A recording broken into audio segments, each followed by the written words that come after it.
I just had a great conversation with my new friend, Bryce Batts. She owns the Career Collective. They are a recruiting firm for AEC, Architectural Engineering and Construction. She shares a lot of great feedback around the idea of recruiting, about building culture within an organization. They've grown pretty rapidly as an organization. She also has a podcast, Wine After Work. So they need to check that out. So here's my conversation with my new friend, Bryce. Welcome to Market Mavericks. I'm Matthew Eford. Join me as I speak with leaders who are redefining industries in every corner of the market. From startups to established businesses, we'll uncover the strategies, challenges, and insights that drive success. Get ready to be inspired by the Mavericks who are shaping the future of business. Welcome, everyone, to Market Mavericks. I have my new friend here with me, Bryce Batts. Bryce is an HR specialist, and I'm so excited to hear from her just all things recruiting and how we as business owners can do better in serving our staff and growing our staff. So, Bryce, with that, tell us about yourself, those of us who don't know you yet. What do you do? What's your business? And what role do you have within your business? Yeah, thanks so much for having me. I'm excited to be here. I would say first and foremost, I'm a mom, a wife. I have two daughters, 14 and 10. So navigating these teenage years, it's interesting. And then navigating growing a business as well. So Sure. keeps me on my toes for sure. But Of course. I'm the co-founder of an AEC staffing firm. So that's architecture, engineering, and construction. Okay. So we do recruiting for AEC firms nationwide, all direct hire, permanent placement. We've got some amazing clients. What we have found, at least in the last few years, is that there's definitely a labor shortage. Yes. So we've got lots of great clients that are hiring. We are 20 people with offices in Raleigh and Tampa. But like I Nice. said, we work nationwide. So we're constantly hustling to find the good candidates, and we are looking high and low to find them. So, what do you find in terms of what's the most common position that you're helping an organization hire for? Is it the C-suite? Is it kind of middle management, or is it the local kind of what quote unquote day laborer?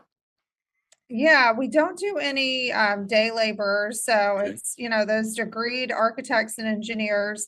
I would say the people that are most needed for most of our clients are those 3 to 5 year folks Okay. or 5 to 8 years. So, Okay. they've got their principles in place, but they need somebody with a couple years of experience who can hit the ground running, or they've got some experience managing a couple projects so they can take on more as a project manager and help mentor a young staff. I love that. So you Yeah. you shared with us about your kids. You've got a teen and a preteen. This is kind of all script for me, but how is a business owner, how is it helping you be a better mom?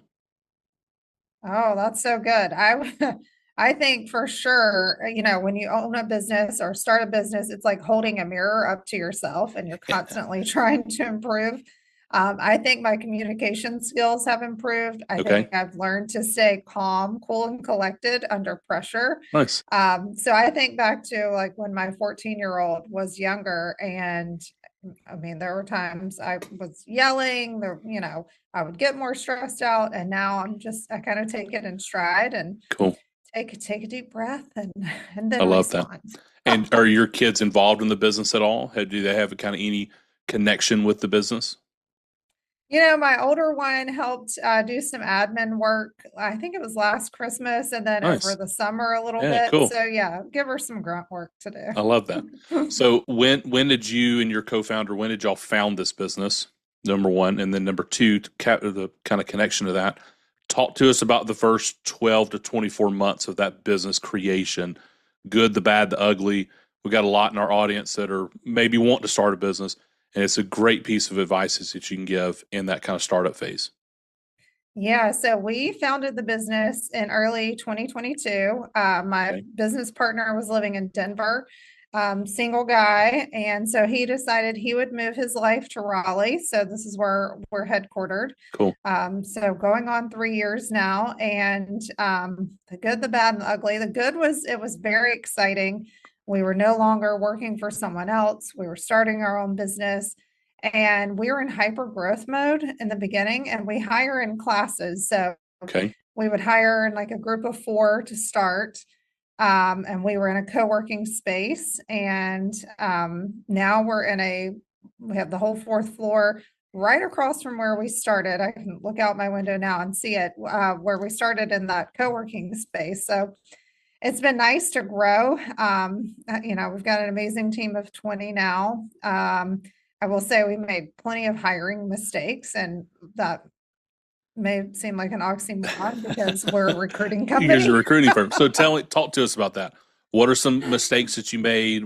How is your hiring process better now than it was 2 years ago, 2.5 years ago when you started? Yeah, in the very beginning, Edwin was on his way here. He was moving from Denver. And so I was the boots on the ground person interviewing everyone. We put an ad out there. And I don't want to say desperate, but we were brand new. So trying Sure. to sell our vision and our idea to people was tougher because we didn't even have a space yet.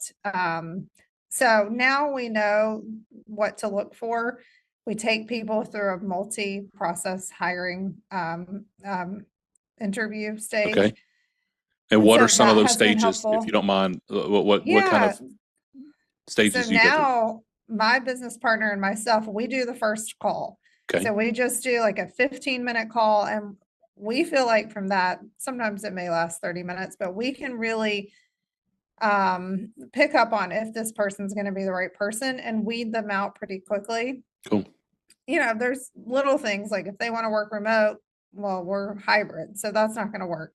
Those are easy. But then weeding out, what sales experience they have, why they're looking to make a change, things like that. And then from there, they speak to our director of operations, and that's a longer interview, and they really get into KPIs. And then my business partner and myself will do the 3rd round in person Okay. with our director of ops, or we'll have that person meet with our Tampa director if Nice. it's for that location. So it's 3 steps, nothing too crazy.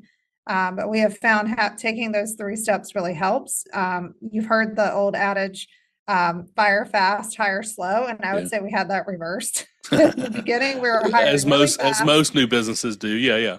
Yes. And, I think we're compassionate, empathetic people. So we didn't want to let people go. We Sure. still struggle with that now if someone's not performing. And we take a lot of the burden on ourselves. Like, what can we do to make this person better? We've hired them. How can we make it work? And sometimes you can, and sometimes you can't. Yeah, sure. Well, it's impressive that you've gone from 2 starting out to now 20. That's a really cool journey that your business has been on in terms of your team size. When you're looked to add on a new role, what are the evaluations you do as a business owner? How do you and your business partner talk through that of when we need to add a new role or a new layer within our organization structure? Talk to us about that. Yeah, we're going through some of that now because we're struggling with if we want to hire an admin assistant, somebody to just do some of the admin work for all of our recruiters because they're salespeople. So we want to keep them selling.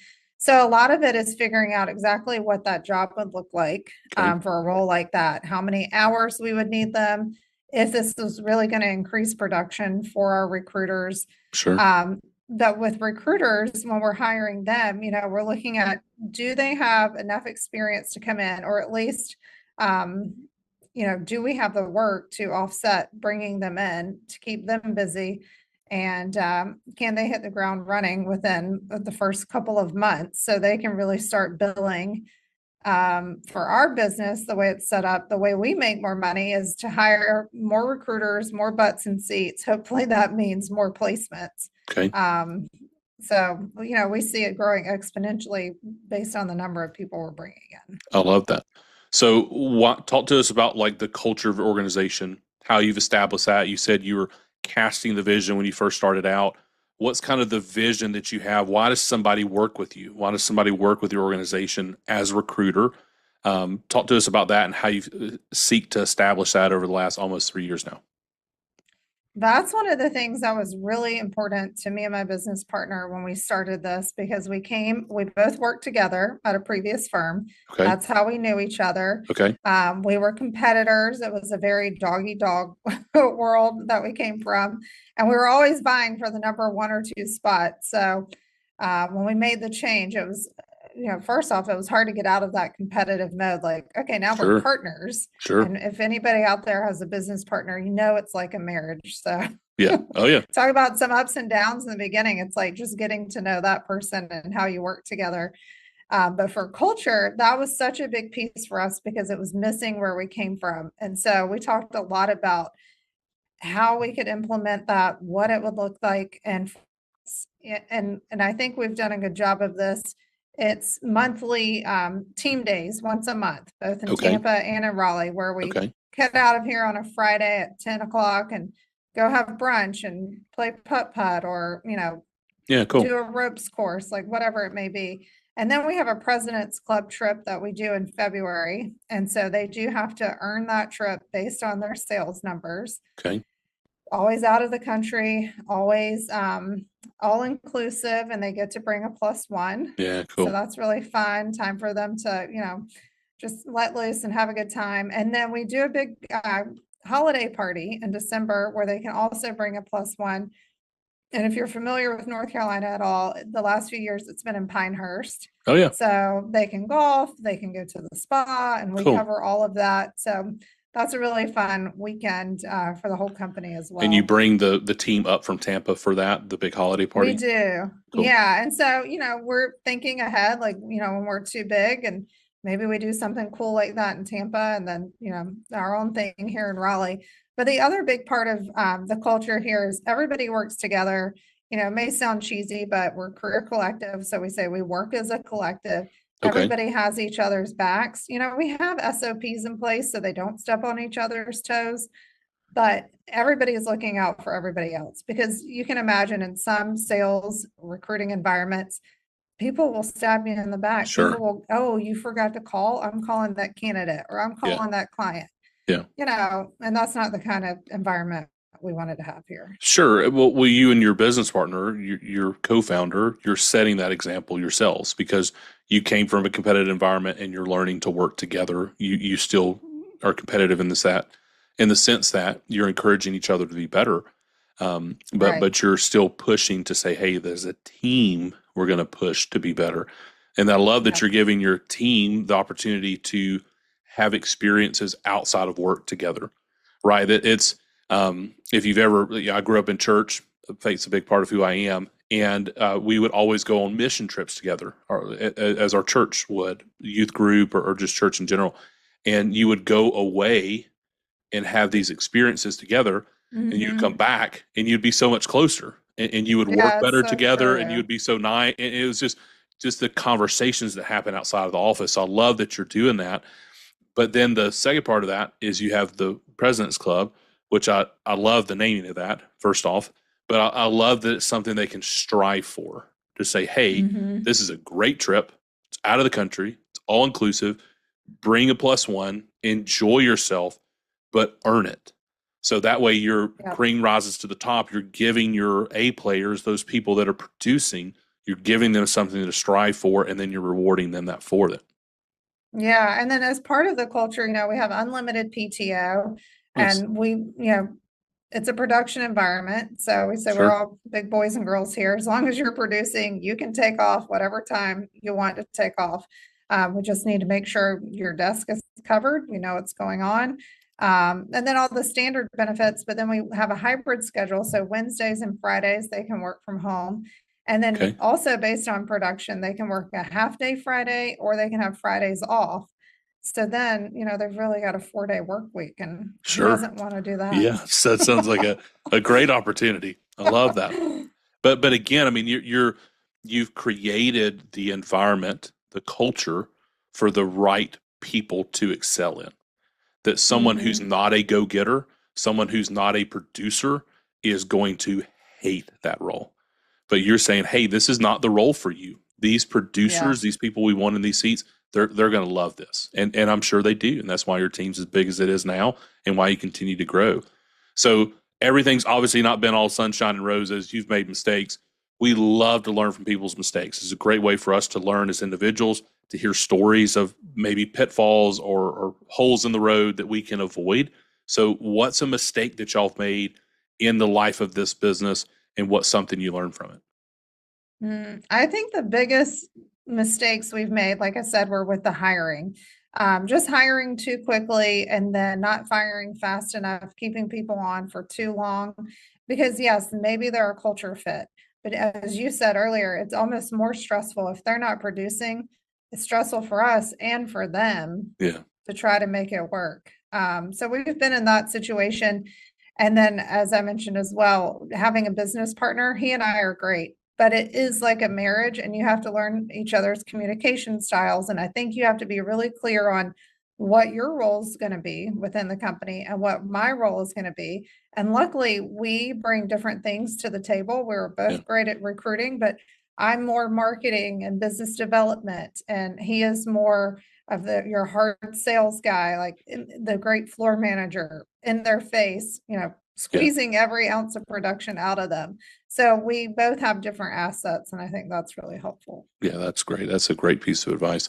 Um, I mentioned it earlier, as a man of faith, I always look at my employees through that lens, right? I'm not saying no one else does, but that is something that I've wrestled with so much as a business owner is when someone's season with me has closed and I'm fighting to keep it longer. And and and they just need to move into another season. They need to move into another role for themselves and for our organization. It's going to be better for everybody around. And some of those decisions you have to make as a leader. You have to make the hard Yeah. decision. It is And not those an are easy the hardest conversation. ones. Yeah.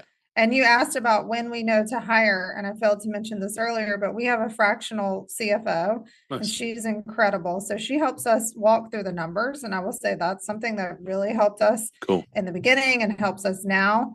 I think peace of mind, knowing, okay, do we have the money to hire? What does it look like? Which levers can we pull to maybe, pull back here and Sure. put our money somewhere else, because you don't want to overextend yourself. And we had almost done that with hiring. We like to hire in classes or groups of Yeah. four. Yeah. And so I felt like we were like, well, we have to hire four people. And we like that because they kind of have a buddy when they start, but also someone they can kind of compete against too, Sure. because it is sales. But I think knowing those numbers is so helpful for peace of mind and just knowing what is possible and what is not. Yeah. I have a mentor that says most businesses die from indigestion, that they become too cash strapped. They've grown too fast and they can't Mhm. support it. Their cash flow just it doesn't support it. So Yeah. I love that you have somebody that is helping you in that, and you're finding what I'm hearing. A lot of things I'm hearing from you is you're finding and you know yourself. You know what you're good at. You're being honest with yourself what you're good at, and you're finding other people that are good at other areas that can support you in that. 100%. I'm glad you're hearing that because I think that's what entrepreneurship is. It's like know your strengths. I know what I'm good at and what I'm not good at. Yeah, And same with my business partner, and everything else you can hire out, right? You just have to find the right people. sure. So you mentioned the unlimited PTO, and you mentioned as a mom with your preteen and teen. Um, what would you recommend to an entrepreneur out there who they're struggling with the demands of the pull between life at home and life at work, and how to differentiate that? What advice would you have? Yeah, I think it's never perfect, and I think we've all struggled with it. The biggest thing for me when we started Career Collective was I was working from home. So I was able to pick my kids up and do those types of things. And now Nice. I'm in an office most days. Okay. So working with a career coach and a therapist helped me personally, but I think Sure. it's setting boundaries with yourself, with your family, with your business partner or your colleagues about when you're available, when you're not, and setting those boundaries around your energy too. Like, what am I giving my energy to? If you come at me and you're upset today, am I going to be completely depleted because I've given all of my emotional energy to you and then I have nothing when I go home? Like, Sure. no, you have to safeguard those things. So it's not just time, it's also energy. But working with a coach and a therapist also, as women, I think so many of us are people pleasers Sure. and we feel like we should do all these things. And I had a coach say, you have to quit shoulding all over yourself. Oh, I love that. That's so Yeah. good. Oh, and I think just be present. So when, and stop feeling like when you're at the office, you should be with your kids. And when you're with your kids, you should be checking your email. Just try to do the things well and be present when you're there. And some weeks you're going to need to be at home more. It's just Yeah. kids get sick, they have doctor's appointments, you're traveling, whatever. And then some weeks you need to be at work, and that's just what it is. Yeah. I love that. And I love that you're finding people to talk to you about that. I'm a big fan of counseling, a big fan of coaches. And one of the questions I love to ask, which you've already kind of alluded to, but I don't know if you want to go into that anymore. How are you leveraging that idea of coaching, mentorship, to grow your business? What advice would you have if somebody's saying, "Hey, I don't have either the money or the time to invest in that"? If somebody is looking for a coach, I think this is what you're asking, and they don't have the time or money, I would say look for a mentor, look for somebody, whether it's through LinkedIn or other organizations that are adjacent to yours, and see how they can help you. And then always, and I love this when people do this, always offer the help back to them. Like maybe you can make a connection for them as well. Sure. But I think there's lots of people who are putting out amazing resources for free. There's great books out there, podcasts, love a good podcast, Yeah, yeah. obviously. So, I think the resources are there. So even if you're like, I don't know who to reach out to, connect with people on LinkedIn that you admire. And a lot of times people are happy to answer Sure. questions. And so tell us about how that's impacted your business. So how have you done that? How have you leveraged for yourself that idea of a mentor and what's something they taught you? Oh gosh, well, that coach I had when we first started the business was so instrumental, and I almost felt like she was a therapist because I went from being an individual contributor Okay. and running a full desk, as we say in recruiting, a 360 desk, and killing it at sales, but I wasn't leading a team, to Sure. then hiring very rapidly and trying to lead a team. And so trying to figure out what kind of leader I was and what that looked like. And like we talked about earlier, setting those boundaries. So she really helped me do that. And then the therapist I work with as well, set boundaries, listen to yourself. I think we all have a great sense of intuition, and it's like, getting quiet and following that intuition. Sure. Yeah, Love- I love that. I think that's an excellent idea. I know for me, I've leveraged mentorship so much. I've talked about on this a lot, but I'll say it again. The Bible talks about Proverbs 13:20. He who walks with the wise becomes wise, but the companion of fools Mm, suffers harm. And so surrounding yourself with wise people, if they're a direct mentor or just in collective friends, it can have such a huge impact in the direction that you go, in the way that you're scaling your business, the way that you're making your business more profitable, all the things that you can better your business and your organization. One thing you mentioned, Bryce, that I loved is you talked about resources, podcast, books. I love to ask people this because I'm an avid reader. You may be, but it's a great way to learn and to grow and to glean knowledge from someone who's invested a lot of time into writing that book. So, what is a book that you would recommend if you could get a book in the hand of every entrepreneur? What's a book that you would recommend? Yeah, before I answer that, I would be remiss to tell you if I didn't tell you that when you said surround yourself, I didn't even mention my mastermind, and I am part of the Nice. business mastermind Yeah, and have fantastic. been for 2 years. And surrounding myself with those other women who are running the same race, who have kids, most of them, who are trying to do good things in the world has been amazing. I love that. So that's a female-based mastermind group. It is. Yep, all And is it female. is it We're on remote year or is two it in of that. person? It is, we meet remotely and then we do 3 in-person get-togethers per year. And Nice. then some of the Raleigh-based women, now we get together just on our I own, love that. so So it's been really if good. there's a lady working that listening to this and she's like, "Hey, that's me. I'm looking for a ladies group that is centered around mastermind." A mastermind group is the local business owners or business owners collectively coming together, the agitation of how can we grow each other's businesses? How can we grow our business? How can I help you work through processes and issues? How Yep. can you help me work through process and issues if you don't know what a mastermind is? But if you're saying, hey, that's me, how do they get connected to that? Yeah, I mean, they definitely can reach out to me. The one I'm in, and I'll point them in the right direction. The one Okay, I'm in is with Emily Gray, who owns the Flourish Market here locally nice. and does a lot of other amazing things. Cool. So look her up for Okay, sure. that's fantastic. Well, I'll make sure and have your contact stuff in the show notes. That way, if somebody wants to get into that. So let's circle back. We took a little Yes, to the tangent there. So book. to the book, what book would you recommend? Yes. Okay. So I listen to a lot of books. I find it really hard to sit down and read a That's book. okay. So Radical Candor was Okay. really helpful for me. Again, I mentioned people pleasing and having not led a team. And I think it allows you and teaches you how to be direct, but deliver the information with care. It's really a communication framework. And I feel like it helps business owners create a collaborative environment where the team members feel comfortable sharing their ideas and receiving feedback. And I just think the whole book helps build trust, prevent misunderstandings, and it really promotes both personal and professional growth. And I feel like if you're a business owner, you're constantly working on your own personal growth. Yeah, I love that. And so I have not read that yet. I will definitely add that to mine. I love Audible too, so huge Audible fan. Nothing wrong Yeah. with listening to books. It's just another resource.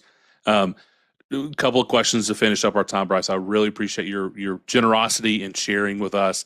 We're in with how people get connected to you if they're needing help in the recruiting world, but also just want to follow up.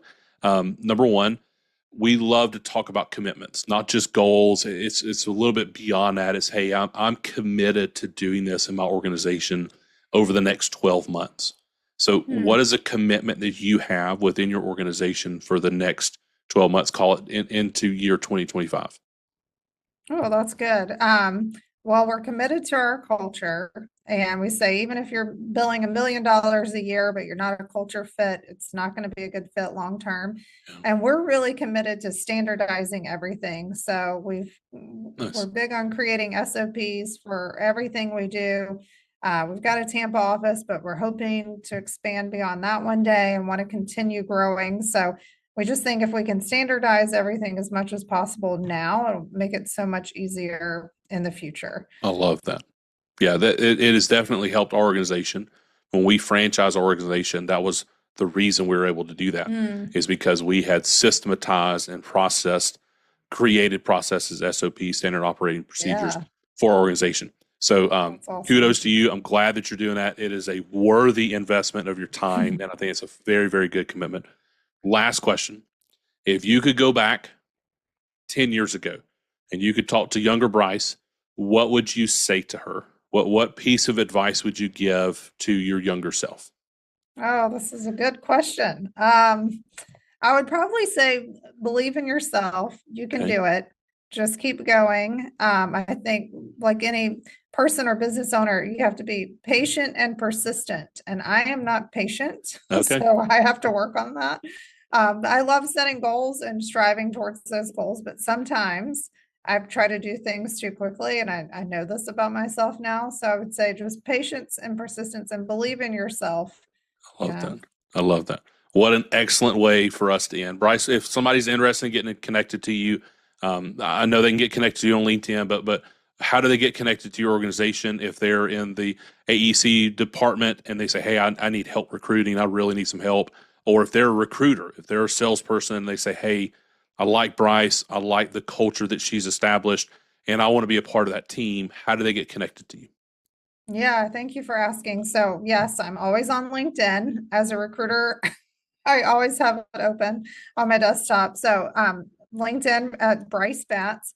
And our website is mycareercollective.com. So you can always message us through there. We've got job postings and more information about us as a company as well. That's fantastic. Well, Bryce, I appreciate your time again. Thank you for the work that you're doing out in the world, the way that you're making it a better place, and the way that you're investing in others' careers within your organization, as well as how your organization is helping other people find better careers for themselves. Thank you, everyone, for joining us here on Market Mavericks. We'll see you soon. Thank you for joining us on this episode of Market Mavericks. We hope you're walking away inspired and ready to take your own adventure to the next level. Don't forget to follow the show to keep up with our latest episodes. And if you enjoyed today's conversation, make sure to subscribe, share it with others who could benefit. And hey, if you know a market maverick who has a story that needs to be heard, please drop their name in the comments. We would love to bring their insights to the show. Until next time, keep pushing boundaries and leading with purpose.